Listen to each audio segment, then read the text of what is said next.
Sleeve வந்து எப்படி cut பண்ணுறதுன்னு லாஸ்ட் வீடியோவில் பார்த்துருப்போம்.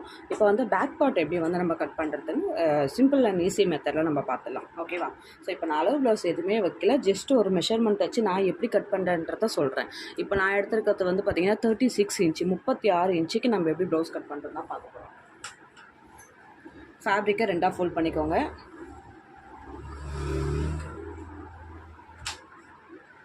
ஸோ இதோட அளவு ப்ளவுஸ் பார்த்திங்கன்னா இதுதான். பட் நான் அளவு ப்ளவுஸே வைக்காமல் நான் எப்படி 36 இன்ச்சுக்கு ப்ளவுஸ் கட் பண்ணுறேன் அப்படின்றத நம்ம பார்க்கலாம். ஃபஸ்ட்டு வந்து கீழே மடித்து தைக்கிறதுக்கு 2 இன்ச்சு விட்டுக்கலாம். ஸோ இந்த மாதிரி 2 இன்ச்சுக்கு நீட்டுக்கு ஒரு மார்க் பண்ணிக்கோங்க. சும்மா இந்த மாதிரி நம்ம கோடு போட்டுக்கலாம். ஸோ இப்போ பேக்கோட லென்த்து பார்த்திங்கன்னா 13.5 இன்ச்சு. ஓகேவா? 13.5 இன்ச்சு நம்ம இங்கே வந்து ஷோல்டர் ஜாயின் பண்ணுறதுக்கு ஆஃப் இன்ச்சு. நான் எப்போவுமே வந்து 13.5 இன்ச்சுக்கு 1 இன்ச்சு விட்டு தான் 14.5 தான் நான் எடுப்பேன். ஏன்னு கேட்டிங்க அப்படின்னா, நான் ஷோல்டர் வந்து 1/4 இன்ச்சில் தான் ஜாயின் பண்ண மாட்டேன். ஆஃப் இன்ச்சுக்கு நல்லா தாராளமாகவே விட்டு ஜாயின் பண்ணுவேன். ஏன்னா அப்போ தான் வந்து ஃப்யூச்சரில் கஸ்டமர் வந்து போட சொல்ல வந்து அதை நம்ம ஸ்டிச்சஸ் பிரியாமல் இருக்கும். ஓகேவா? ஸோ 13.5 இன்ச்சுக்கு நான் 1 இன்ச்சு எக்ஸ்ட்ரா விட்டு 14.5 இன்ச்சு எடுத்துக்கிறேன். ஸோ நீங்களுமே இந்த மாதிரி ட்ரை பண்ணி பாருங்கள்.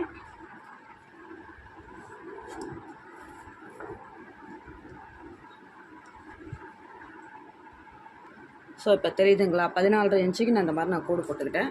இப்போ வந்து நான் ஷோல்டருக்கு வந்து 2.5 எடுத்திருக்கேன். ஓகேவா? 36 இன்ச்சுக்கு வந்து 2.5 எடுத்திருக்கேன். அண்ட் வந்து ஷோல்டர் பார்ட்டுக்கும் 2.5 எடுக்கிறேன். ஓகே. ஸோ இந்த மாதிரி வந்து இது வந்து 1/4 இன்ச்சு வந்து நம்ம தையலுக்கு விடுறோம். அதே கீழே வந்து ஆம்கோல் மெஷர்மெண்ட் வந்து 5.5 எடுக்கிறேன். இது வந்து 36 இன்ச்சஸ்க்கு. ஓகே. ஸோ இங்கேருந்து மெஷர் பண்ணோம் அப்படின்னா 8.5க்கு ஒரு மார்க்கிங். அங்கேருந்து 2 இன்ச்சஸ் வந்து ஸ்டிச்சிங்க்கு. ஓகே. ஸோ இப்போ வந்து பார்த்திங்கன்னா 9.5 எடுத்துக்கிறேன். பேக்கோட லென்த்துக்கு 9.5 மார்க் பண்ணிக்கிறேன். ஸோ அங்கேருந்து 2.5க்கு இந்த மாதிரி ஸ்ட்ரைட்டாக ஒரு லைன் போட்டு அவ்வளோதான். ஜஸ்ட்டு சிம்பிள் மெத்தட் தான். லென்த்து 14.5 எடுத்திருக்கேன். ஆக்சுவலாக வந்து பார்த்திங்கன்னா 13.5 இன்ச்சு வரும். நம்ம 1 இன்ச்சு எக்ஸ்ட்ரா சேர்த்து 14.5 இன்ச்சு எடுத்திருக்கேன். ஷோல்டருக்கு இங்கே 2.5 விட்டுருக்கேன், இங்கே 2.5 விட்டுருக்கேன். அண்ட் வந்து பார்த்திங்கன்னா இது வந்து ஸ்டிச்சஸ்க்கு 1/4 இன்ச்சு விட்டுட்டு 8.5ல் ஆம்கோல் மெஷர்மெண்ட்டு பார்த்துட்டு அண்ட் அதுலேருந்து ஸ்டிச்சிங்க்கு 2 இன்ச்சு மார்க் பண்ணியிருக்கேன். ஸ்ட்ரைட் லைன் போட்டிருக்கேன். அண்ட் வந்து பேக்கோட லென்த்து மார்க் பண்ணியிருக்கேன். ஸோ அவ்வளோதான் இது. ஓகேங்களா? ஸோ இதை வந்து நம்ம கட் பண்ணி எடுத்துக்கலாம்.